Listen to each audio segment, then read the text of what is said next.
Nós estamos, nesse mês de maio, trabalhando com essa série, que a gente chamou de UFC Família, onde a gente está olhando algumas realidades relacionadas à nossa família e alguns desafios contra os quais a gente precisa entrar em combate. Tá? E hoje nós vamos conversar um pouquinho sobre isso, né? Nós entrarmos em combate pela formação de nossos filhos. E nós vamos começar ouvindo um pequeno relato de dois casais sobre a experiência que tiveram com ser educados e formados por seus pais e com a experiência que eles tiveram ou estão de educarem e formarem, ok, os seus filhos. E eu fiz isso da seguinte forma: eu convidei dois casais que já tiveram a experiência, né, de criar os filhos e que já estão aí vivendo um momento da vida que os filhos estão criados e usufruindo dos netos. Então eu gostaria de convidar o presbítero Saulo e a Ilse, né, para virem aqui à frente. Cadê as palmas, gente? Credo.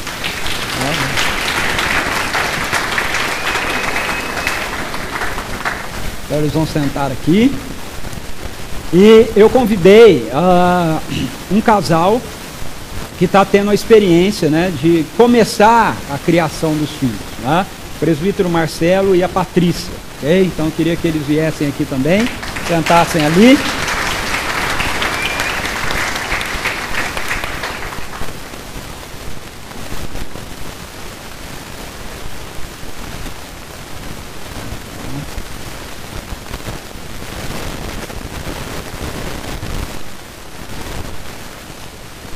Esse aqui mais. Isso. Muito bem. Bom, eu quero agradecer, né, vocês, ok, terem topado a parada aí, né? E nós vamos fazer uma breve entrevista com eles aqui. A Ilse me prometeu que o culto vai só até as 3 da tarde, ok, com ela falando, então você pode ficar tranquilo, nós não vamos estender até as 18 horas. Não, brincadeira à parte. A minha primeira pergunta para vocês, vamos começar aqui com a Ilse e com o Saulo, na verdade é para vocês compartilharem um pouquinho com a gente, como foi, como vocês veem assim, a experiência, né, hoje já formados, né, crescidinhos já, né, a experiência com a educação que vocês receberam e a formação que vocês receberam dos seus pais, né, o que vocês viram como positivo, o que vocês viram como negativo, se é que teve alguma coisa negativa. Então, o Saulo começa, ou eu começo. Bom dia a todos. Bom dia. Eu acho, na minha opinião, que é uma coisa que eu aprendi. Sou filho de militar, oficial da aeronáutica, linha dura, mas nunca me penalizou. E o que eu vejo, desde a formação dos meus avós, o que contribuiu para tudo, a formação da família. A união entre os casais, a união entre os filhos. Hoje já estamos na 4ª geração, são meus filhos, meus netos.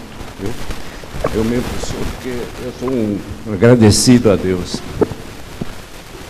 Então eu acho que existem duas coisas. Primeiro é a hierarquia que os pais têm que ter e disciplina. Isso está em Deuteronômio 6:4, se não me engano. Então, onde está a hierarquia? Foi dito que Deus, nós temos que amar a Deus. Ele não falou se você quiser, nós temos que amar a Deus sobre todas as coisas. Então, é uma hierarquia, Deus está no controle. Depois tem os filhos amar pais e mães, amar seus pais. Então, quer dizer, está decidindo também. Então, é uma disciplina que tem que ser seguida. E isso aí favoreceu muito, minha família é unida, meus primos, nós somos muito unidos, todos com essa formação. Infelizmente eu tenho amigos que não teve esse convívio, não teve essa disciplina, essa imposição com os filhos. Hoje estão com os filhos perdidos, estão chorando e uma série de coisas. Então eu vejo que é isso aí, pastor. Podíamos falar muito mais, mas senão daí eu que vou. Tem que ser bem. Tem que ser bem. É palito de fósforo. Eu faço minhas as palavras do Saulo. Eu também tive uma criação muito boa, de princípios de moral, de integridade, honestidade, trabalho e amor em família. Meus pais procuraram me mostrar a fé em Deus, tanto os meus pais como os do Saulo, Nós somos criados na fé em Deus, por isso nós falamos em Deus e passamos essa ideia para os nossos filhos. Primeiro Deus, depois a nossa família. Os pontos positivos foram muitos. Eu louvo a Deus pelos pais que eu tive. Louvo os meus sogros, né? Os pais do Saulo. E o ponto negativo que eu tive, que eu procurei não passar para os meus filhos, pelo contrário, a minha casa era um auê, na época da adolescência, da infância. A minha mãe não gostava muito que a gente levasse os amigos para dentro de casa. Ela trabalhava muito, ela teve uma série de problemas na infância. E eu achava aquilo ruim, eu queria ter os meus amigos em casa. Quando os nossos filhos vieram, nós trouxemos os amigos deles para dentro da nossa casa. E os amigos acabaram crescendo, ouvindo aquilo que eu falava para os meus filhos. Eles tinham até um conjunto, gente. No final de semana, ia todo mundo lá para casa, e como era muito jovem, churrasco era meio complicado, né? Então era frango, arroz com cenoura e salada de batata. Até hoje, eles pedem, de vez em quando eles vão lá em casa, todos casados, já com filhos, eles se reúnem e fazem o frango, a salada de batata, o arroz com cenoura, às vezes eu não faço não, mas dá para sair. E para quê? Que você tem que ter seu filho junto de você com os seus filhos, com os seus amigos. Vocês conseguem ver o amigo que ele está andando, como é que esse amigo está sendo criado, como é que ele anda, por que ele anda. E às vezes aquele que está desgarrado, ele acaba sendo caçado, né? Vamos usar essa palavra, fisgado, para dentro de uma família que tem Deus, que é íntegra.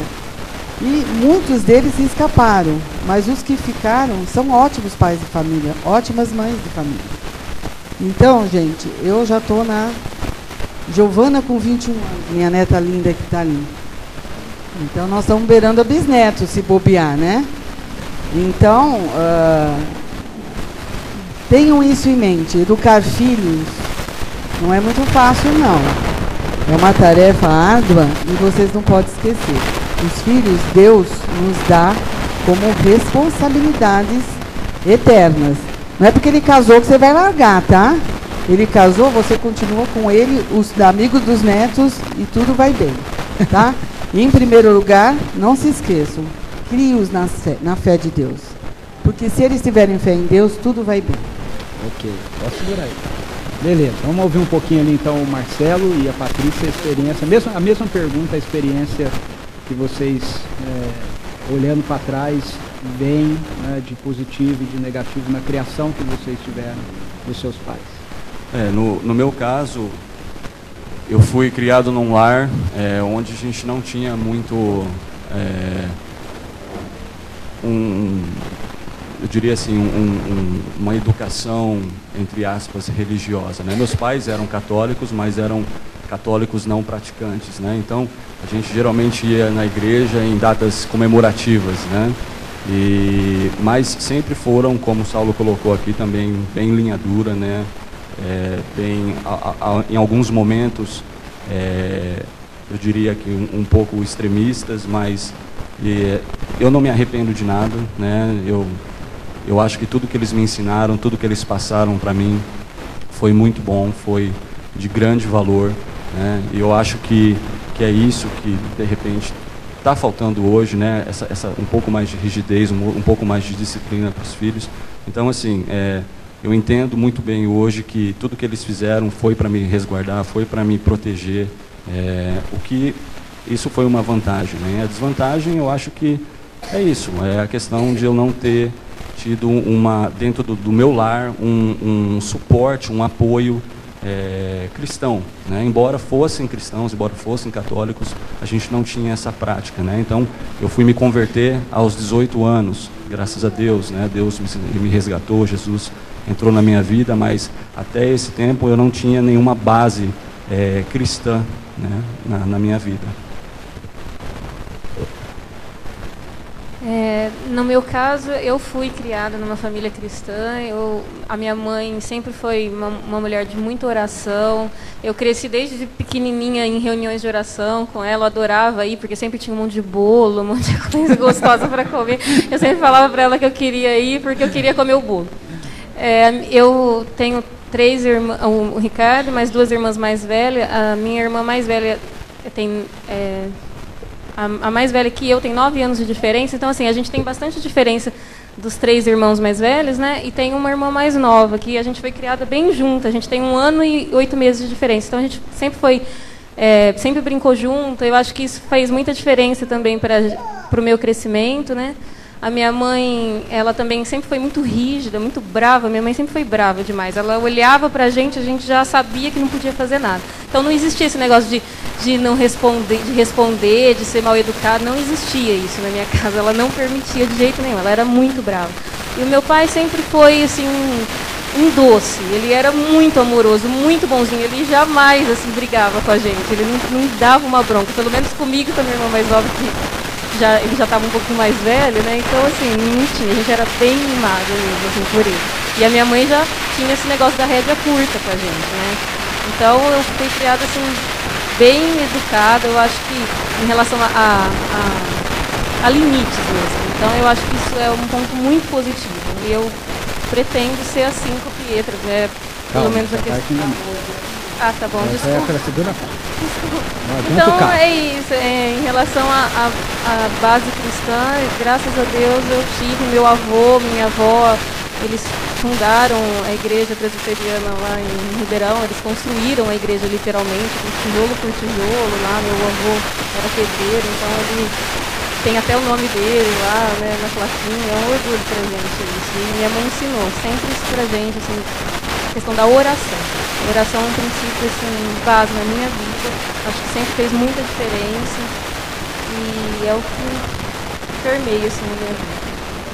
Alguma perspectiva negativa, assim, que você acha que não gostaria de... Negativa, eu acho assim, a minha mãe, como ela era essa questão dela ser muito brava, ela não tá aqui hoje, mas eu tenho certeza que ela sabe, ela concorda comigo, dessa questão dela ser muito brava, eu sempre assim, tive um pouco de medo, assim, de fazer coisas erradas, assim, de levar bronca. Até hoje eu sou assim, eu sou uma pessoa que eu detesto levar bronca. Não me faça, assim, levar bronca. Eu faço de tudo no trabalho, assim, de tudo para não escutar, assim, olha, você fez errado. Isso ficou em mim, assim, porque eu acho que pelo fato dela ser muito rígida com essas coisas, né? Então, assim, por exemplo, olha, você vai na casa dos outros, você vai sentar, você não olha nem para um lado. Se a pessoa não falar para você levantar, você não levanta. Não pode pegar mais um pedaço de bolo. Só se a pessoa te falar para você pegar. Senão você não repete. Aí, às vezes você está morrendo de vontade, não pedia, não podia. Eu era assim, né? Então acho que isso ficou muito em mim, né? E eu acho que aí eu acabei ficando com esse negócio de assim, não decepcionar minha mãe, né? Então eu sempre procurei assim, me esforçar tremendamente para ser uma boa aluna, para ser a melhor que eu podia ser, para que ela sempre me desse uma palavra positiva, né?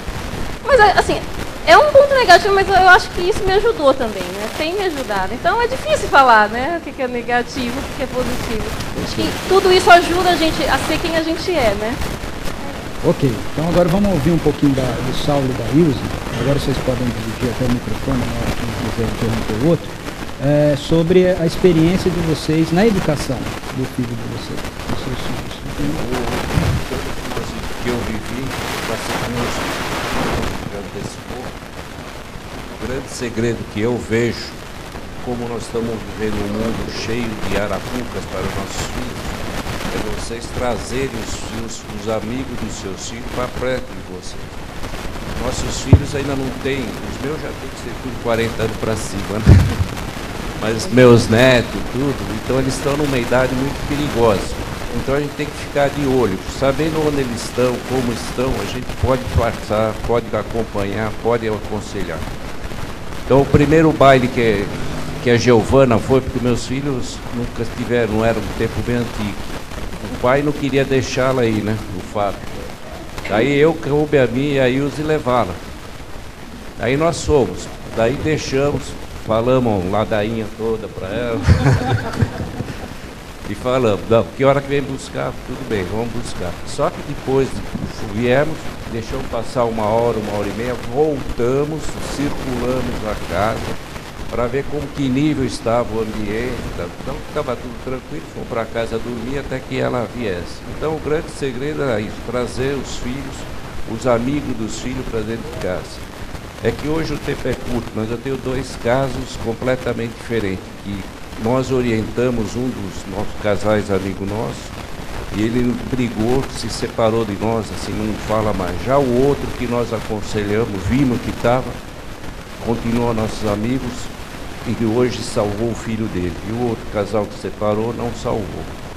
Então eu vejo isso aí, pastor. A gente tem que ter amigo dos filhos. Hierarquia não quer dizer que tem que bater, nós temos que respeitar os filhos. Irritá-los, como fala na Bíblia, não é deixar de brigar, é fazer, conversar, orientar o caminho.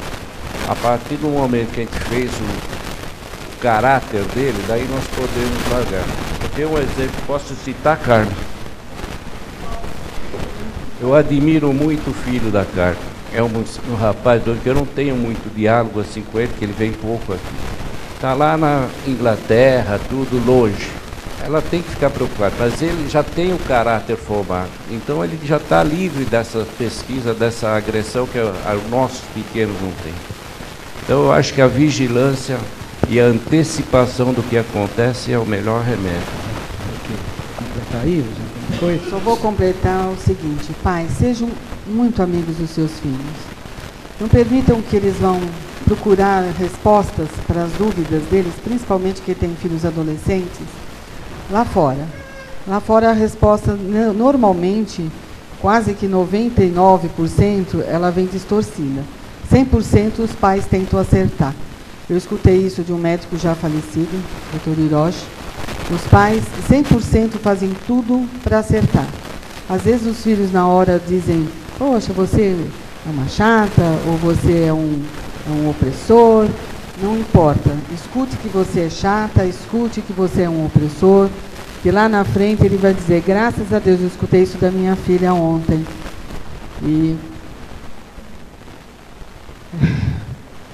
mãe, obrigada por ter sido chata. Ela relembrou com o pai ontem um fato, é comprido, não vou contar, quem quiser saber vem contar porque é muito engraçado. Mas ela agradeceu ontem nós termos sido chatos e opressores. E o Saulo falou para esse amigo, para essa amiga que se afastou de nós, porque ele chamou a atenção que estava acontecendo com os 3 filhos. Os 3 foram drogados. Hoje a gente não tem notícias, o Fábio de vez em quando traz alguma notícia do menino, mas penaram, porque se afastaram, não aceitaram. E ela disse assim para o Saulo: você é um pai quadrado.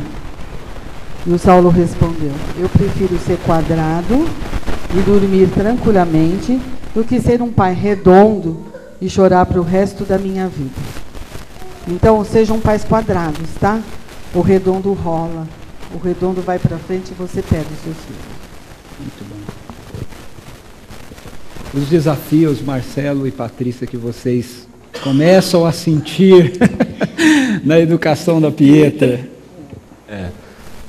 Desafios, assim, né? A gente vê desafios dia a dia na nossa sociedade, né? É uma coisa assim que tem nos preocupado bastante, né? A gente tem orado muito a respeito disso, com relação ao que a pressão da sociedade para você, como a Ilse colocou aqui, para você se moldar, se enquadrar segundo aquilo que a sociedade prega, a sociedade fala para você fazer. Então, isso tem sido um grande desafio, né? Acima de tudo, eu acho que um grande desafio hoje, e esse é o meu objetivo, é o objetivo da Patrícia, acima de tudo, acima de qualquer coisa, né? Nosso maior desejo é que a Pietra cresça em um relacionamento íntimo com Deus, né? Ela vai ter os objetivos dela, ela vai ter as metas dela, né? Os sonhos dela, mas o que a gente quer tentar, e a gente ora todo dia com a graça de Deus para poder conseguir fazer isso, realizar isso, para que ela tenha, acima de tudo, acima de qualquer sonho, acima de qualquer realização, um relacionamento com Deus, né? E eu acho que isso é um grande desafio hoje, isso é um tremendo desafio na nossa sociedade hoje, né? Adolescentes, crianças vão crescendo e eles vão sendo pressionados e vão sendo taxados às vezes de careta por viverem essa realidade. Então você conseguir em casa fazer com que eles entendam que isso não é verdade, que eles têm que encontrar a identidade deles em Jesus, e saber quem eles são em Jesus, isso é muito difícil, né? Mas eu acho que esse tem sido o grande desafio, né? A gente tem alguns desafios aqui lá, né, em casa com a Pietra, né? Por exemplo, essa semana a gente comprou uma mesinha para ela com giz, para ela pintar no livrinho dela, ela saiu pintando a casa inteira, né? E o livro ficou em cima da mesa. Então, mas são coisas do dia a dia, né? O grande desafio, eu acho que é realmente esse. Eu concordo com tudo que o Marcelo disse, é exatamente isso. Eu tenho um princípio que a minha mãe me ensinou e eu levo isso para a minha vida, que ela sempre falou para mim, né, Patrícia, deixa ela chorar. É melhor ela chorar do que você chorar. Nunca fique com dó ou pense assim, não, deixa ela fazer isso, porque tadinha, não. Se não for certo para ela, se não for bom para ela, deixa ela chorar. Porque mais vale o filho chorar do que a mãe, porque quando a mãe chorar o negócio é bem grave. Então eu tenho isso. Agora, em relação à personalidade dela, agora ela está começando, ela tem 1 ano e 8 meses, né? Então, agora ela está mostrando algumas coisas, ela está mostrando que ela tem uma personalidade super forte, né? Aí todo mundo fica assim, com quem que ela parece? Com você ou com o Marcelo? Comigo não é, com certeza. Porque eu sempre fui super boazinha, eu sempre fui super tranquila, meu irmão tá aqui para provar que eu fui boazinha, uma criança super meiga, não é? E ela é super brava, a Pietra é muito brava. Quando ela não puxou pra avó. Porque quando ela não quer uma coisa, é impressionante, eu não tenho como convencê-la assim de outra coisa. Ela escolheu uma coisa ou ela quer aquilo, eu não consigo assim mostrar outra opção para ela. Ela não aceita nenhuma outra opção, ela só quer aquilo que ela escolhe. Então assim, é difícil. Eu tenho cortado uns 12 com ela, como diz a minha mãe, né? Mas está indo. A gente ora muito por isso. Nosso desafio é que realmente ela tenha um relacionamento com Deus, que ela saiba realmente que isso é o mais importante na vida dela.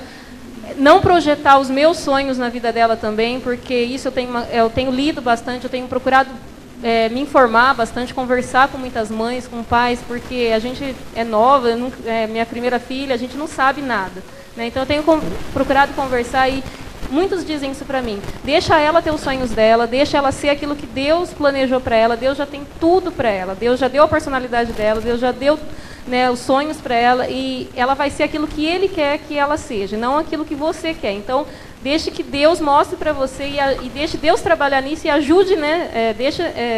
Seja tranquila para aceitar isso. Então, é o que eu tenho tentado fazer. Joia, muito bom. Muito obrigado. Vamos dar outra salva de palmas para eles.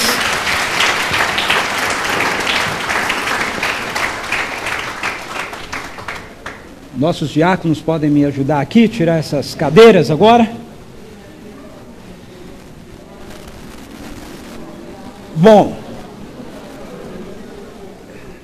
eu não tenho dúvida nenhuma que aquilo que a gente está conversando hoje é mexer na nossa taça de cristal, não é? Ou pelo menos na taça de cristal da maioria de nós. Geralmente a gente tem a tendência de dar do nosso amor incondicional aos nossos filhos. Né? Isso não é mal, ok? Porque na verdade Deus planejou para que isso fosse assim na nossa relação humana geral. Né? Nós deveríamos nos relacionar com todo mundo nessa medida da entrega do amor incondicional que a gente consegue fazer para os nossos filhos. A gente não consegue fazer isso com as pessoas de forma geral. Alguns, com muita dedicação, muita luta, vão conseguir fazer isso entre si, como casal, mas a gente consegue fazer isso de forma muito fácil com os nossos filhos, não é? A gente, por exemplo, às vezes você encontra algum adolescente, algum jovem com uma vida desregrada, não é? Como foi colocado aqui, né? Às vezes algum adolescente, algum jovem, por exemplo, envolvido com drogas ou mesmo aprontando assim, e a gente fica bravo, a gente fica, né, fala, como é que o pai, né, e tal, e o pai sempre, e a mãe sempre tem aquela atitude de acolhimento, aquela atitude de perdão, aquela atitude de paciência, e às vezes a gente fala, mas que é isso, se fosse comigo, se fosse com você faria exatamente a mesma coisa. É porque não é teu filho, porque se fosse teu filho, você faria exatamente a mesma coisa. Okay? Porque na verdade, dentro do nosso coração, em relação aos nossos filhos, existe essa dimensão do amor incondicional. Agora, isso é muito bom, no entanto, é também muito perigoso. Por quê? Porque muitas vezes a gente não percebe que o problema não está no fato de nós amarmos incondicionalmente os nossos filhos, o problema está na maneira em que nós fazemos isso. Ok? O fato é que muitas vezes nós não reconhecemos ou nós esquecemos de reconhecer que os nossos filhos, eles estão inseridos num mundo que está marcado por essa realidade da desconexão com Deus. Nossos filhos estão inseridos num mundo e numa realidade onde as coisas não fluem de forma natural, como Deus planejou que fossem. Ok? São realidades que estão marcadas pela deformidade. Deformidade essa que é fruto da nossa desconexão de Deus. E por isso os nossos filhos, eles sofrem influências do que é contrário ao plano perfeito de Deus para as nossas famílias. Conforme a revelação bíblica, Deus nos deu como pais a responsabilidade de cuidar dos nossos filhos. O texto de Efésios 6,4 diz: pais, não irritem seus filhos, antes criem-nos segundo a instrução e o conselho do Senhor. Então nós precisamos compreender e admitir que para exercer essa tarefa que as Escrituras nos dão, existe uma forte influência contra a qual a gente tem que estar lutando, contra a qual a gente tem que estar combatendo. Uma forte influência do nosso mundo para que as pessoas, e isso inclui os nossos filhos, vivam contrário a isso que as Escrituras estão nos dizendo aqui. Vivam contrário às instruções do Senhor. Okay? Então nós temos uma tarefa para ser exercida e nós temos os nossos filhos e nós amamos os nossos filhos e isso é muito bom. Mas nós precisamos compreender que no exercício de amar os nossos filhos, nós temos a responsabilidade dada por Deus de formá-los, de educá-los. E para fazer isso, nós temos que compreender que nós estamos inseridos dentro de um contexto onde existe toda uma disputa por essa formação dos nossos filhos. Nós não estamos formando os nossos filhos ou criando os nossos filhos dentro de um contexto neutro ou dentro de um contexto que favoreça isso que as Escrituras nos dizem, que é para instruí-los, né, criá-los na instrução e no conselho do Senhor. Na verdade, existe aí toda uma disputa que acontece ao nosso redor pela formação da identidade e dos valores dos nossos filhos. Essa disputa, por exemplo, vem à tona através da mídia, vem à tona através do ensino secular, vem à tona através do próprio governo, que deveria cuidar mais de promover leis e ações que trouxessem o bem e a segurança, né, social, mas que muitas vezes estão mais interessados em exercer domínio sobre os valores de nossas famílias, sobre os valores da nossa casa. Okay? Veja como exemplo, eu queria mostrar alguns exemplos para você. Veja como exemplo, com relação à questão do governo, a lei chamada de Lei da Palmada, né, que foi promulgada aí pelo governo federal, que restringe o direito à correção que os pais têm de exercer sobre os seus filhos, em nome de uma pedagogia chamada construtivista. Eu entendo que a pedagogia construtivista, ela tem o seu lugar e ela pode ser uma boa pedagogia para a gente utilizar dentro do contexto do ensino, ok? Da escola e tudo mais. Mas querer trazer isso para dentro da nossa casa, ok? Isso contradiz aquilo que as Escrituras nos dizem. As Escrituras nos dizem que, em Provérbios, por exemplo, que muitas vezes para a correção dos nossos filhos nós não devemos evitar uma palmadinha, ok? Eu não estou advogando aqui, sou completamente contra qualquer forma de violência contra a criança, tá certo? Mas essa ideia de que uma criança, como a Pietra, de 1 ano e meio, 2 anos de idade, você vai sentar com ela, conversar e explicar as coisas para ela, e ela vai entender o que você está explicando, e então ela, entendendo o que você está explicando, vai fazer a opção correta. Meu, onde nós estamos vivendo? Que mundo é esse? Não é? Que sociedade é essa? Eu li um artigo pouco tempo atrás, não lembro agora o nome do juiz, mas escrito por um juiz, devia ter lembrado para trazer para ver se a Kathleen conhecia, né? Mas ele advogando essa ideia do exercício da pedagogia construtivista na criação dos nossos filhos, e você lê o artigo, é lindo, só tem um problema: aquilo é perfeito, numa família perfeita. Ok? Mas nós temos famílias perfeitas. Onde está a realidade da queda? Nós temos, na maioria das famílias, nós temos desencontros, nós temos brigas e tudo mais. Eu estou falando, não estou pensando necessariamente na igreja, estou pensando no nível de nação, ok? Do Brasil, tá certo? Então eles falam coisas lindas e maravilhosas que funcionam, né, na teoria de forma linda e maravilhosa, porque ele está falando lá de um casal de marido e mulher que tem uma vida linda e maravilhosa, que se entendem, né, e que tem todas as coisas e pensamentos em comuns. Então esse pai e essa mãe sentam com o filho. Mas essa é a realidade que a gente vê na maioria das famílias no Brasil. E saindo do campo da sociologia, entrando no campo da teologia, e como fica a realidade da queda, do pecado original? Então, a pedagogia construtivista, ela tem, eu acredito, ela tem o seu lugar e ela pode ser até um bom instrumento dentro da perspectiva da gente pensar na educação escolar, mas a gente querer trazer isso e transferir isso para dentro da educação familiar dos filhos, sinceramente eu não sou convencido disso. Torna a dizer, eu não estou sendo favorável aqui a qualquer forma de agressão com os filhos, mas o que eu estou defendendo aqui é que quem tem o direito de educar os filhos, de determinar e dirigir a educação dos filhos, não é o governo, são os pais. Ok? O governo deveria dar uma estrutura social melhor para a sociedade, segurança e tudo mais, porque assim as nossas famílias teriam mais condições e mais tranquilidade de poder fazer aquilo que é da sua responsabilidade fazer.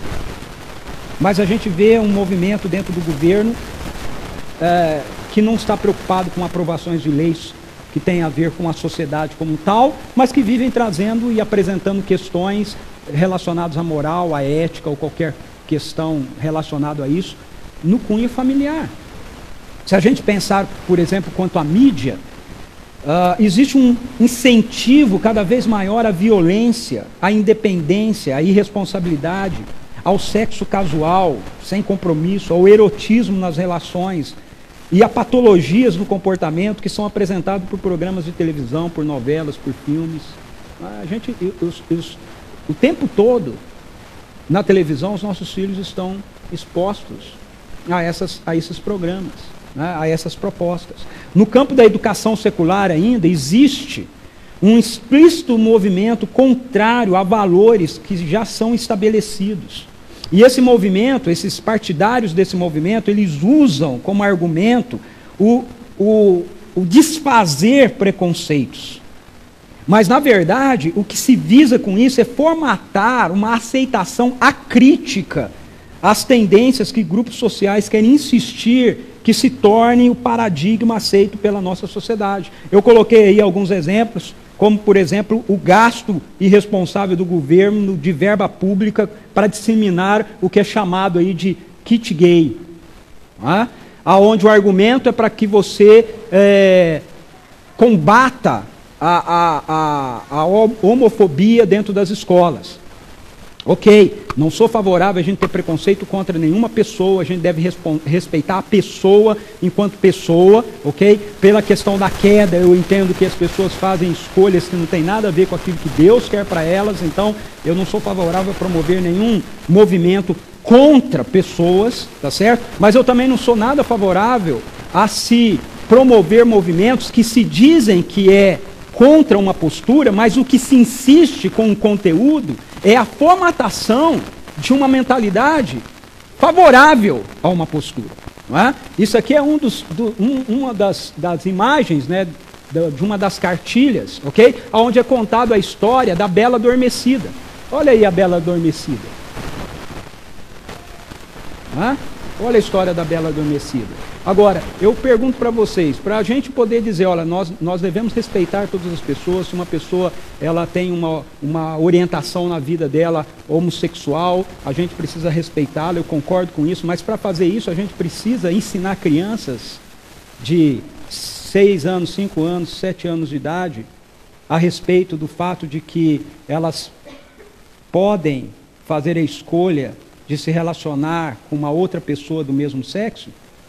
E isso é luta contra a homofobia ou isso é apologética?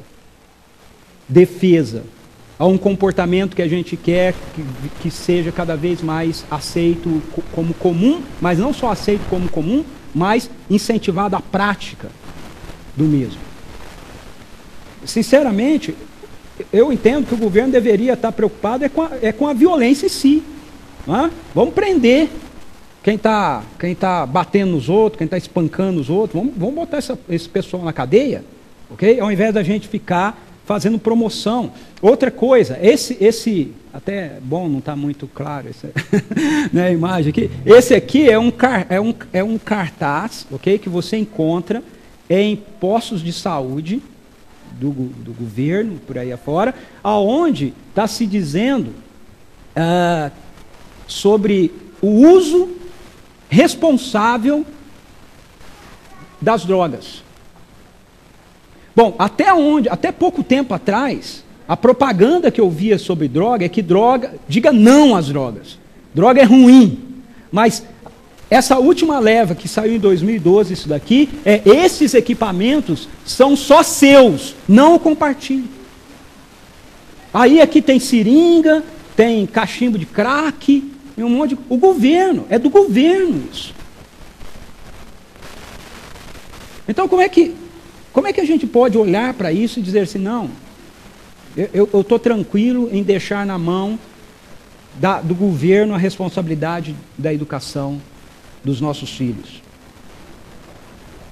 Nós também podemos citar o fato de que todos os dias nós somos expostos a notícias assustadoras que envolvem crianças, adolescentes e jovens que poderiam ser nossos filhos ou que são colegas dos nossos filhos. Todos os dias nós somos expostos a algum caso aí em escola, de um grupo de adolescentes que se juntou e espancou um outro adolescente, de adolescentes que foram... Essa semana teve, né, toda aí uma situação, né, que saiu nos jornais e tudo mais, relacionado à agressão, né, de um adolescente contra professor. Então, como é que a gente lida com todas essas coisas? Veja, o fato é que nós precisamos entender que nós estamos inseridos num contexto que não é favorável o que as Escrituras dizem que nós devemos fazer aos nossos filhos, formá-los na instrução, no conselho do Senhor. Aliado a tudo isso está a apologia aí da nossa sociedade ainda a uma vida hedonista, materialista, utilitarista, que faz com que muitas vezes nós, como pais, busquemos como prioridade a nossa própria satisfação, okay? O nosso próprio sucesso profissional. E o nosso argumento para isso é que a gente está procurando dar uma vida melhor para os nossos filhos. E nós entendemos, a nossa sociedade faz a gente entender que vida melhor para os nossos filhos é nós darmos a eles mais coisas materiais. Ok? Não tenho nada contra a gente poder dar boas coisas para os nossos filhos, mas tenho tudo contra achar que essa é a nossa tarefa como pais. Eu quero deixar claro para vocês que não é a nossa tarefa como pais e não é suficiente. Se como pais é isso que a gente está fazendo, eu quero dizer para você que isso não é suficiente. Não é. Diante de tudo isso, nós nos deparamos então com o ensino que a Escritura Bíblica nos apresenta de que como pais nós somos responsáveis diante de Deus pela formação dos nossos filhos. Então como é que nós podemos ganhar esse round aí? Primeiro, a gente precisa assumir o compromisso de formar nossos filhos na instrução e no conselho do Senhor. Essa é a ordem. Essa é a ordem. Efésios 6,4. Pais, criem seus filhos. Eu gostei aqui na entrevista, né? Acho que é a Ilza que falou, o Saulo, né? O Saulo. Não é uma sugestão de Deus isso, ok? Isso não é uma sugestão. Não é, olha, se vocês quiserem, vocês façam isso, ok? É uma ordem. Pais, criem seus filhos segundo a instrução e o conselho do Senhor. Ah, eu não quero obedecer. Tudo bem, desobedece, ok? Mas a gente tem que entender que se a gente desobedece, a gente tem que arcar com as consequências. O que é meio esquizofrênico na gente é que a gente não quer obedecer aquilo que Deus diz que a gente deve fazer e a gente quer os resultados como se a gente tivesse obedecido. Isso não vai acontecer, queridos, não vai acontecer. Nós temos que obedecer aquilo que as Escrituras nos dizem para a gente ter os resultados que as Escrituras dizem para a gente. Senão nós não vamos ter. Então, a ordem não é uma sugestão, é uma ordem, é mandamento. Pais, criem seus filhos segundo a instrução e conselho do Senhor. A nossa sociedade pode nos dizer, e nós podemos acreditar, que a coisa mais importante que nós temos que fazer para os nossos filhos é dar-lhes uma boa formação educacional, bens materiais. Contudo, isso não é verdade, isso não é suficiente. E eu vou dizer mais para você. Eu, essa semana, pesquisando bastante sobre isso aí, eu cheguei à seguinte conclusão: se a gente realmente leva essa questão dos nossos filhos a sério, mesmo que a gente não creia nas Escrituras, a gente vai chegar a essa conclusão, de que não é essa proposta que a sociedade faz para a gente, que é aquilo que os nossos filhos necessitam. Deixa eu me mostrar um texto de um filósofo, o Hélio Schwartzman. Será que é assim? Os alemães aí da nossa igreja, me ajude. Ele é escritor, um colunista, né, da Folha de São Paulo. Ele escreveu o seguinte, né, fresquinho isso aqui, de 7 de maio de 2013, ok? Olha só o que ele escreveu. Deu na Folha, porque geralmente tem aquelas programas de rádio, né, que o cara fala, deu na Folha de São Paulo, tal. Então ele começou o texto dele assim: deu na Folha que pais paulistanos investem fortunas em escolinhas bilíngues, cuja missão é formar super bebês. Eu próprio não agia de forma diferente quando meus filhos eram pequenos, mas é importante ter em vista que essa superestimulação é muito provavelmente um desperdício de recursos que atende mais a nosso desejo de controlar as coisas do que as necessidades cognitivas das crianças. Não é um cristão que está falando, ok? É um filósofo. E depois ele vai continuar o artigo dele dizendo que, na verdade, nesse argumento que a gente usa, não precisa disso para ela ser desenvolvida e tudo mais, ele vai argumentar e vai mostrar algumas estatísticas e tudo mais, mostrando que o que realmente contribui no desenvolvimento cognitivo do teu filho, sabe o que é? Tua presença com ele. Tua presença com ele. Passar tempo com ele. Gastar tempo junto dele. Ok? Isso desenvolve. A formação, o curso bilíngue e tudo mais, ele é apenas complemento. Se você não der isso, você pode gastar o dinheiro que for, ele não vai ter desenvolvimento cognitivo. Ele pode ter muita bagagem, muita formação, mas quando chegar a ser adulto, ele é inseguro, inconstante. Conforme a sabedoria bíblica, portanto, a tarefa mais importante, veja, esse cara aqui, ele não sabe disso, mas ele está falando isso. A tarefa mais importante que nós temos na formação de nossos filhos é ensiná-los a conhecerem a vontade boa e perfeita de Deus. Essa vontade que nos é revelada na sua palavra. E que as Escrituras dizem que nós devemos ensinar aos nossos filhos. A Bíblia chama isso de ensinar os nossos filhos a viverem no temor do Senhor. Foi citado pelo Saulo, né, na sua palavra aí também, Deuteronômio 6, 4 a 9. Veja só o que as Escrituras nos dizem. Ouça, ó Israel. Isso aqui é o Shema, né, chamado de Shema, é o mandamento principal das Escrituras. Ouça, ó Israel, o Senhor, o nosso Deus, é o único Senhor. Ame o Senhor, o seu Deus, de todo o seu coração, de toda a sua alma, de todas as suas forças. Que todas essas palavras que hoje lhe ordeno estejam em seu coração. Ensine-as com persistência a seus filhos. Converse sobre elas quando estiver sentado em casa, quando estiver andando pelo caminho, quando se deitar e quando se levantar. Amarre-as como um sinal nos braços e prenda-as na testa. Escreva-as nos batentes das portas da sua casa e em seus portões. Eu acho esse texto muito interessante, porque, veja, primeira coisa que o texto nos diz é que nós temos que amar a Deus. Nós, eu, você, nós pais, pessoalmente, temos que amar a Deus, acima de todas as coisas. Ame o Senhor, o seu Deus, de todo o seu coração, de toda a sua alma, de todas as suas forças. Essa é minha primeira tarefa. Uma relação pessoal, íntima, intensa com Deus. Aí ele nos dá a segunda tarefa. Que todas essas palavras que hoje te ordeno estejam em seu coração. Então, Segunda tarefa, eu tenho que guardar a palavra de Deus no meu coração. Aí ele vai nos dar a terceira tarefa. Eu guardo a tarefa de Deus no meu coração porque eu amo o Senhor. Ok? Eu amo o Senhor, por isso eu guardo a palavra dele no meu coração. Ele vai dar a terceira tarefa. Ensine-as com persistência aos seus filhos. E eu gosto de como ele desdobra isso. Porque o desdobramento que ele faz isso demonstra a presença e a participação do pai na vida do filho. Como é que você ensina isso?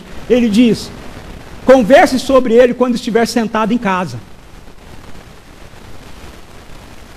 Nós temos tido tempo para estar sentado em casa com os nossos filhos, para conversar sobre isso com eles? Converse sobre isso quando estiver sentado em casa. Quando estiver andando pelo caminho. Bom, se é para conversar quando eu estiver andando pelo caminho, significa que eu estou com meu filho.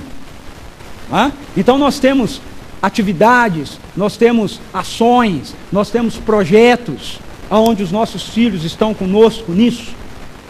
E a gente tem esse contexto. E aí ele diz, quando estiver andando pelo caminho, quando se deitar e quando se levantar. De manhã e de noite.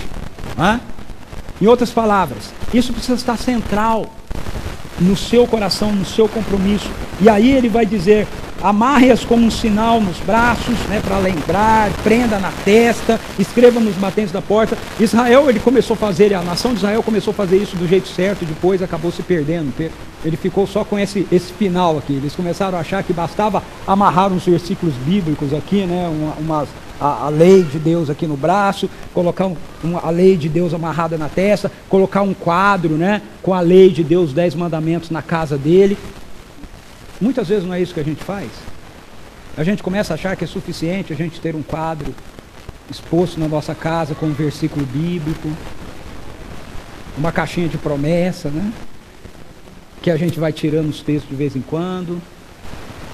Veja, o desafio é que os nossos filhos precisam observar em nós um adequado relacionamento com Deus, de compromisso, de obediência, temor.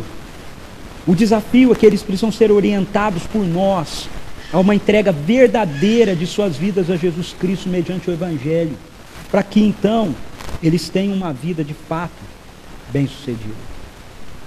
Então essa é uma responsabilidade nossa e nós precisamos encará-la como um compromisso na nossa vida, em obediência a esse mandamento. Segundo, nós entramos nessa batalha assumindo o fato de que lidamos com uma geração diferente da nossa. No verso 4, Paulo ainda diz assim, pais, não irritem seus filhos. O texto bíblico, ele nos diz para criarmos os filhos segundo a instrução e o conselho do Senhor, não conforme os nossos pontos de vista, certo? Mas conforme a instrução e o conselho do Senhor. Por quê? Porque se nós criarmos nossos filhos conforme o nosso ponto de vista, nós vamos, na verdade, apenas irritá-los. É isso que a gente vai fazer. Por quê? Porque uma das crises que, como pais, nós vivemos com a responsabilidade que temos de formar os nossos filhos, é gerada pelo equívoco que muitas vezes nós cometemos de achar que os nossos filhos vão ter uma leitura do mundo e da vida exatamente como nós temos uma leitura do mundo e da vida. Eles não terão. Por quê? Porque toda cultura é formada pelo entrelaçamento de gerações. Mas a gente precisa entender que essas gerações que estão entrelaçadas, elas lidam com a vida e o mundo de maneira diferente uma das outras. É claro que sempre tem um pouco de influência, de uma geração sobre a outra geração, na mentalidade, na maneira de ver algumas coisas, mas, no geral, esperar que a cosmovisão de mundo que os nossos filhos têm hoje seja a mesma que a nossa de 40 anos atrás, é uma ilusão. Sociologicamente falando, nós podemos dividir a geração presente, nós podemos dividir até em 5 grupos, mas um grupo está bem pequenininho, então eu resolvi dividir só em 4 grupos, ok? Nós podemos dividir a nossa geração nesses 4 grupos.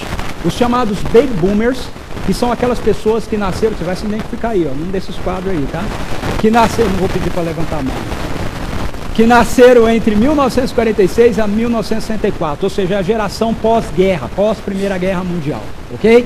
Então, essa geração é uma geração que tem uma visão de mundo onde a busca é pela prosperidade econômica. Por quê? O mundo tinha acabado de sair de uma guerra, estava destruído. Então precisava retomar a economia, retomar, ok? E essa geração é uma geração que vem sedenta pela reconstrução do mundo. As características dessa geração são ambiciosos, são pessoas que têm um plano de carreira. Geralmente a pessoa nessa geração, ela entra numa empresa e ela aposenta nessa empresa. E ela faz um plano de carreira dentro da empresa. Ela entra lá como escriturário, por exemplo, e ela sai às vezes como o diretor executivo da empresa. A vida toda dela é dentro daquela empresa, ok? Ela busca por estabilidade financeira por causa da crise, que a guerra formou. Então todo o trabalho dele visa isso, gerar uma estabilidade financeira para a sua família. E eles são bastante conservadores no uso do tempo, no uso dos recursos, na maneira de ver a vida. Aí você tem como fruto dessa geração, os filhos dessa geração, é a minha geração, é a geração X, que são aqueles nascidos de 1965 a 1979. Isso aqui lembra que a gente está falando de seres humanos, e de cultura, então isso aqui é meio maleável, tá certo? É meio flexível. Isso aí é só para tentar colocar dentro de um espaço de tempo. Essa geração é a geração que vem com a Guerra Fria, aquela disputinha lá, entre a União Soviética e Estados Unidos, aquela coisa, tem lá o míssil, vai soltar o míssil, não vai soltar o míssil, e etc e tal, ok? Essa geração, que é a minha geração, é uma geração que vive em busca de valores liberais, ok? É uma geração que quer liberdade, é uma geração que quer pensar o mundo e se lançar a novos desafios, mas eles ainda são, é uma geração ainda bastante influenciada pela boomers, então você tem bastante respeito, bastante submissão ainda, aos pais, ok? Às vezes gente dessa geração são pessoas assim que, por exemplo, o pai acha que a pessoa tem que ser médico, tem que fazer medicina, e aí ela entra para a faculdade, ela não quer fazer medicina, ela não gosta de medicina, mas ela entra na faculdade de medicina, ela faz medicina, ela entrega o diploma de medicina para o pai, e fala, agora eu vou fazer alguma outra coisa.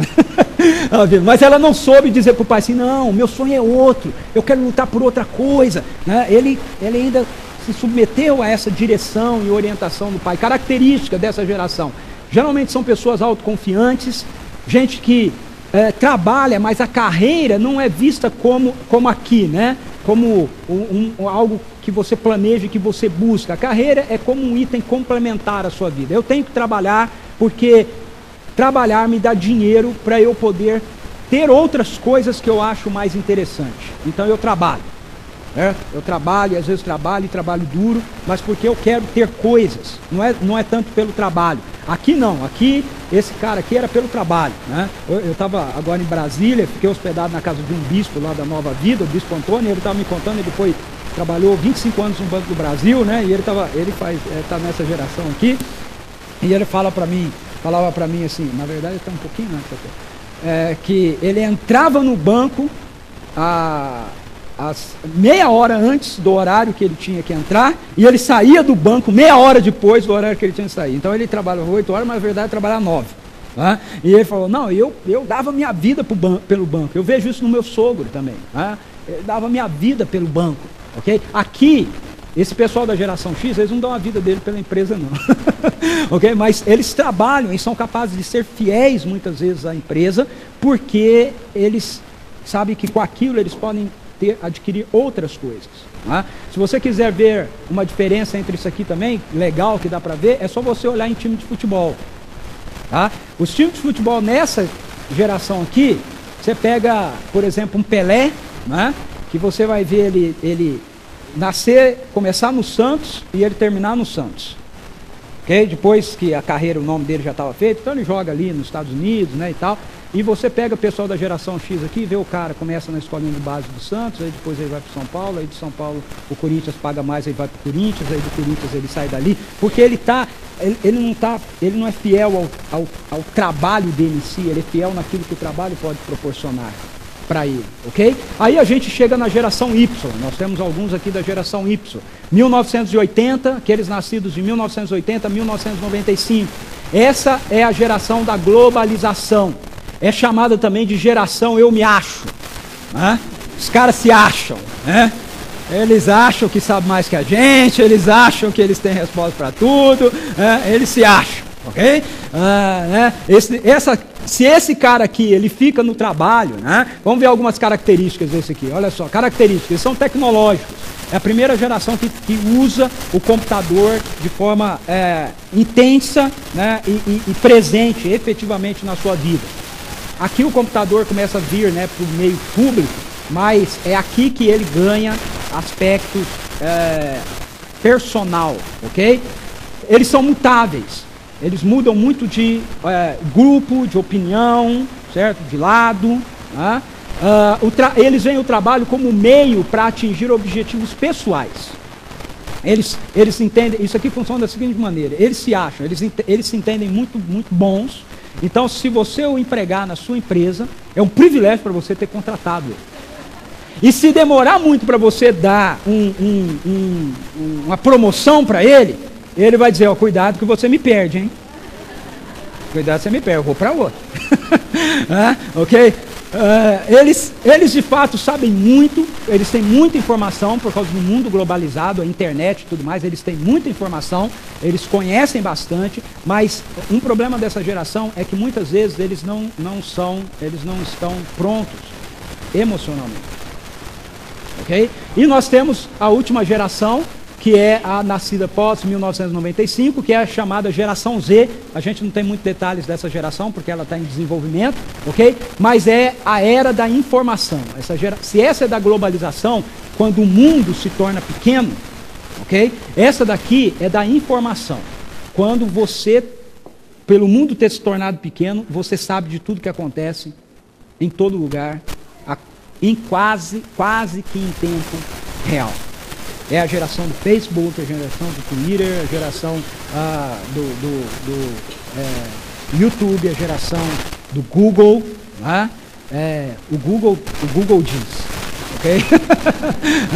O Google diz. Se o Google diz, né? Então está dito, ok? Eles são os primeiros nativos digitais. Eu não estou sem o meu celular aqui, né? Bom, a Pietra também não está por aqui, mas se o meu celular estivesse aqui, a Pietra também, eu ia te dar um exemplo para você visível disso aqui, ok? A Pietra tem 1 ano e 8 meses, né? Mas 1 ano e 8 meses agora, né? Já desde um ano e pouco, ela pega o meu celular assim, ou o celular do Marcelo, seja quem for, ela sabe que ela tem que, quando ela segura assim, ela sabe que ela tem que fazer assim para abrir, né? Então ela pega e ela faz assim, aí abre, aí tem todos aqueles ícones, ela procura o ícone que ela quer, ela sabe qual é o ícone que ela quer, ela já conhece o ícone do YouTube, né? Por exemplo, ela clica e abre o YouTube, ela vai na coluna do lado assim, procurar o vídeo que ela quer, aí ela clica no videozinho lá, abre o vídeo e começa a tocar. 1 ano, né? A gente senta na frente do computador, a gente tem que ficar pensando no que a gente tem que fazer, não é? Eles são assim também, né? Pois é, qualquer um dessa geração. É a geração 100% digital, ok? Características. Essa geração não conhece o mundo sem a internet. Eles não sabem o que é o mundo sem a internet. Para eles isso é um negócio completamente estranho, né? E eles têm uma forte interação digital. Veja, é interessante, esse pessoal é um pessoal assim, o cara está aqui, o amigo está aqui, o outro está aqui. Cada um está com o seu negócio e eles estão conversando.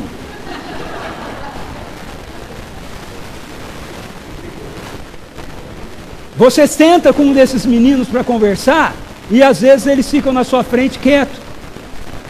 Eles não têm o que falar. Mas aí você vai para casa, senta. Eu sento na frente do meu computador, aí esse mesmo menino que eu estava tentando conversar, que não tinha o que me falar, me chama pelo Facebook lá, ou pelo Messenger, né? Pastor, você está aí? Eu falo, tô. Aí ele começa a falar comigo. Né? E ele fala pelo... Então, eles têm uma forte interação digital, mas pessoalmente, muitas vezes eles são tímidos, eles não sabem muito bem como se portar, como se relacionar, ok? E eles são a geração indoor. O que é uma geração indoor? É uma geração criada dentro de casa.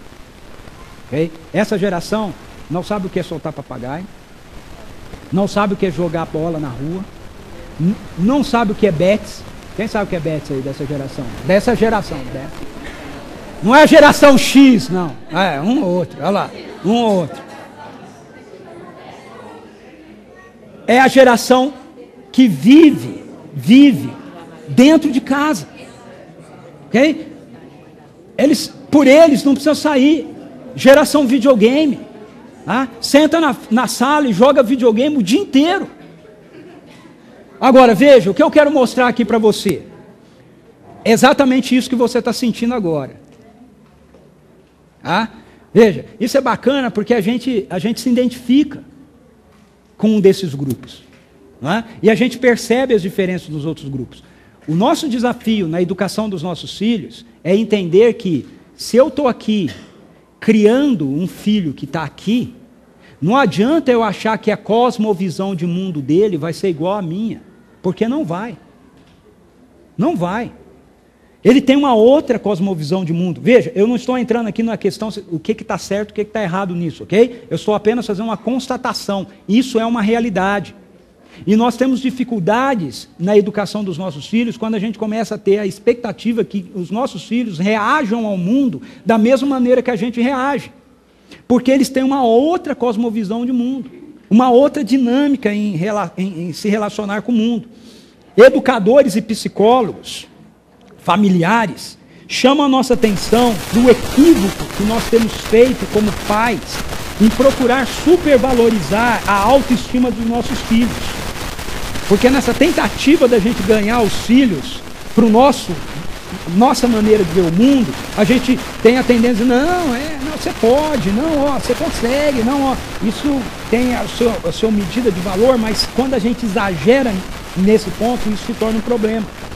Isso tem levado muitos desses nossos filhos, dos nossos jovens, a ser parte de uma geração iludida. Uma geração que não sabe lidar com as suas próprias frustrações. Tem gerado uma juventude emocionalmente enferma, que busca fugir de uma série, fugir da vida através de uma série de compulsões, como por exemplo drogas, bulimia, anorexia, se cortar, né? Síndrome do pânico, ansiedade, depressão. Jovens se casam, já da geração Y, ok? Se casam muitas vezes, isso começa a partir da geração Y, que é essa geração eu me acho, né? Se achando que ele dá conta de tudo, aí na primeira crise que ele tem no casamento, ele não consegue manter o casamento.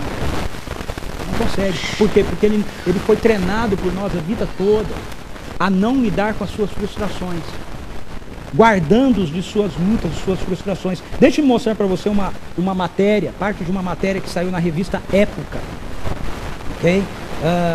Até coloquei ela aqui, deixa eu voltar um pouquinho. Aqui, ó. Geração Eu Me Acho, ok? Saiu na época de 22 de setembro de 2012.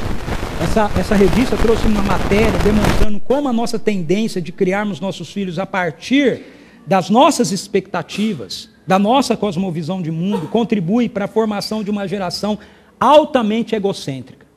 Olha só, em português, inglês ou chinês, esses filhos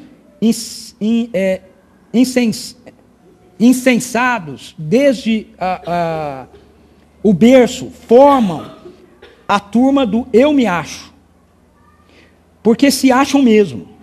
Eles se acham os melhores alunos. Se tiram uma nota ruim, é o professor que não os entende.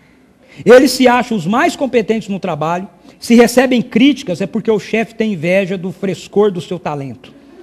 Eles se acham merecedores de constantes elogios e rápido reconhecimento. Se não são promovidos em pouco tempo, a empresa foi injusta e não reconhecer o seu valor. Você conhece alguém assim em seu trabalho ou em sua turma de amigos? Boa parte deles no Brasil e no resto do mundo foi bem educada, teve acesso aos melhores colégios, fala outras línguas e, claro, é ligada em tecnologia e competente em seu uso. São bons, é fato, mas se acham mais do que ótimos. Segundo a matéria apresentada nessa revista, o problema com a formação de nossos filhos é duplo. A primeira é o esforço incansável dos pais para garantir o sucesso futuro da sua prole. E esse sucesso depende, mais do que nunca, de entrar numa boa universidade e seguir uma carreira sólida. Veja, não sou eu que estou falando isso, são os psicólogos, os terapeutas familiares que foram entrevistados por essa matéria. Okay? Então eles dizem, tem um problema duplo. Por que os filhos da geração Y e Z estão se tornando assim? A primeira causa que eles dão é esse incansável esforço dos pais em garantir o sucesso futuro da sua prole, e esse sucesso depende mais do que nunca de entrar numa boa universidade e seguir uma carreira sólida. O segundo pilar da criação moderna está na forma que os pais encontraram para estimular seus filhos e mantê-los no caminho do sucesso, alimentando sua autoestima. É uma atitude baseada no movimento da autoestima, criada a partir das ideias do psicoterapeuta canadense Nathaniel Branden, hoje com 82 anos de idade. Veja, a questão que a revista coloca não é o problema da gente estimular a autoestima dos nossos filhos, mas o exagero no estímulo da autoestima. De nós não ajudarmos os nossos filhos, por exemplo, a lidar com frustrações e derrotas, como sendo parte da história e da vida deles. A gente faz isso de uma forma muitas vezes impensada. Por exemplo, o time de futebol do filho perde, aí a gente busca o filho, e o filho está triste porque o time perdeu, e fala assim, não, mas você jogou bem. O meu pai diria assim para mim, vocês precisam treinar mais. Da próxima vez vocês ganham. Mas a gente quer falar, não, você jogou bem. Todo o time jogou ruim, mas você jogou bem. Então a gente não estimula, não ensina os nossos filhos que a história tem frustrações. Porque a gente está sempre querendo só mostrar ponto positivo para ele. Não, olha, é assim mesmo. Deixe-me ainda mostrar para você um texto da jornalista Eliane Brum. Ela diz o seguinte: ao conviver com os bens mais jovens, com aqueles que se tornaram adultos há pouco e com aqueles que estão tateando para virar gente grande, percebo que estamos diante da geração mais preparada e, ao mesmo tempo, da mais despreparada. Preparada do ponto de vista das habilidades, despreparada porque não sabe lidar com frustrações. Preparada porque é capaz de usar as ferramentas da tecnologia, despreparada porque despreza o esforço. Deu um pouquinho mais de trabalho, já abre mão. Preparada porque conhece o mundo em viagens protegidas, despreparadas porque desconhece a fragilidade da matéria da vida. E por tudo isso sofre muito, porque foi ensinada a acreditar que nasceu com o patrimônio da felicidade e não foi ensinada a criar a partir da dor. Eu achei fantástico. Eu coloquei o texto inteiro dela, ok? Na nossa mídia lá, a nossa página no Facebook da CPV. Entra e vale a pena ler o texto. Então, se nós compreendermos isso, nós vamos precisar aceitar que a única realidade que pode alterar essa situação não é a minha cosmovisão da geração X. Não é a sua cosmovisão da geração Boomer. O que pode alterar essa realidade, qualquer outra realidade, é o Evangelho. O único poder com condições de transformar qualquer realidade, alterar qualquer cosmovisão, qualquer paradigma que poderá transformar a vida dos nossos filhos é o Evangelho. Por isso o apóstolo Paulo diz para a gente: pois a mensagem da cruz é loucura para os que estão perecendo, mas para nós que estamos sendo salvos é o poder de Deus. Pais, nós precisamos, como pais, viver o Evangelho e compartilhá-lo de modo explícito e claro com os nossos filhos. Porque ele é o poder de Deus para a salvação de todo aquele que crê. O Evangelho é o poder de Deus para fazer com que os nossos filhos, tendo a sua própria cosmovisão de mundo, permaneçam inseridos nesse mundo de forma saudável. com condições de responder aos desafios, às demandas que a sua própria geração vai gerar para eles. Assim como a minha, a nossa, tem gerado para nós. Nós não vamos estar sempre do lado deles. Nós precisamos formá-los e prepará-los para quando eles estiverem sozinhos, eles terem condições, terem base, terem estrutura para responder às demandas do mundo a partir do poder do Evangelho. Por fim, a gente vai encarar esse combate assumindo que a responsabilidade pela formação de nossos filhos é do casal. Paulo diz assim, pais. E eu coloquei entre parênteses aí a palavra transliterada do grego. Né? A palavra é páteres. A palavra de Deus atribui a responsabilidade pela formação dos filhos aos pais. Ou seja, meus amigos homens, ok? A mulher e ao homem. A esposa e ao marido. A responsabilidade da criação dos filhos não é apenas da mãe. Não é apenas da nossa esposa. Em Efésios capítulo 6, versículo 1, a palavra que aparece no original para que os filhos sejam obedientes aos pais é essa aí, oneusi, que significa pais, no sentido genérico, pai e mãe. Então, quando a Bíblia diz filhos, obedeçam aos pais, ele está dizendo, filhos, obedece o pai e a mãe. Mas o mesmo texto continua e quando chega no verso 4, a palavra que Paulo usa não é ioneusi, é páteres. Ele diz, páteres, crie os filhos, sem irritá-los, de acordo com a orientação e a instrução do Senhor. Nessa hora ele fala só para o homem. Por quê?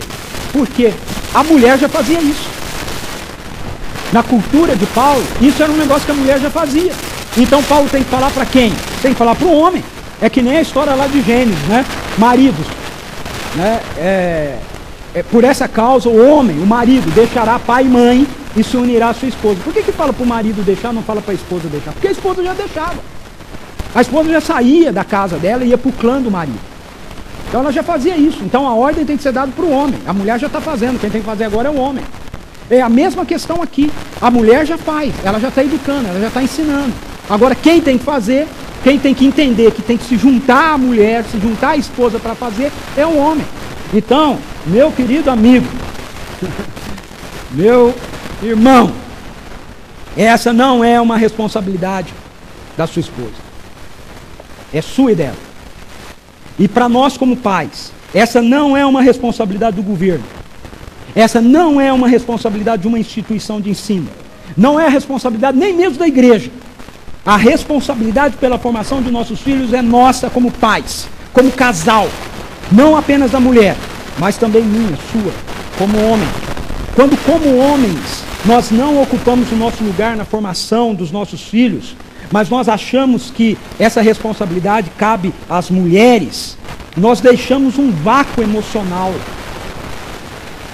na criação deles. Nós deixamos uma insegurança presente na vida dos nossos filhos.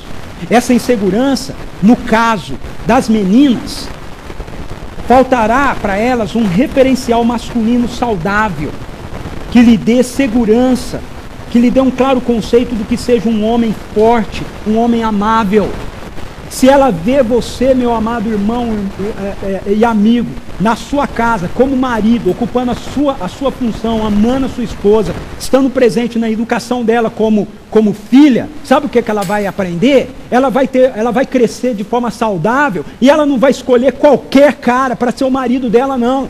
Ela fala, não, eu quero um homem como meu pai é para minha mãe. Eu quero um homem como ele é. Eu não quero qualquer um do meu lado. É isso que vai acontecer. Agora, quando nós não estamos presentes e as nossas filhas crescem sem a presença masculina, ela não tem um referencial para ela escolher um namorado. Ela não tem um referencial para escolher alguém que vai estar ao lado dela para honrá-la, amá-la, protegê-la. Ela não tem, ela não te viu, ela não me viu. Onde ela vai encontrar essa referência? Então a nossa responsabilidade como pais no processo da educação e da criação dos nossos filhos ao lado da nossa esposa é simplesmente fundamental e essencial. Se você tem uma filha, saiba disso. O seu papel como pai vai determinar a escolha do namorado dela, a escolha daquele que vai ser o seu futuro marido. É óbvio, né, que existem exceções, infelizmente, nesses casos, mas que sejam exceções, que não sejam a regra. Tá? Se você está presente e, infelizmente, a sua filha acabou fazendo uma má escolha, que tenha sido exceção, que isso aconteça como exceção e não como a regra. No caso do menino, se você não está presente, vai faltar a figura de um modelo masculino saudável, que ele vai poder tomar para norteá-lo em seu desenvolvimento social e emocional.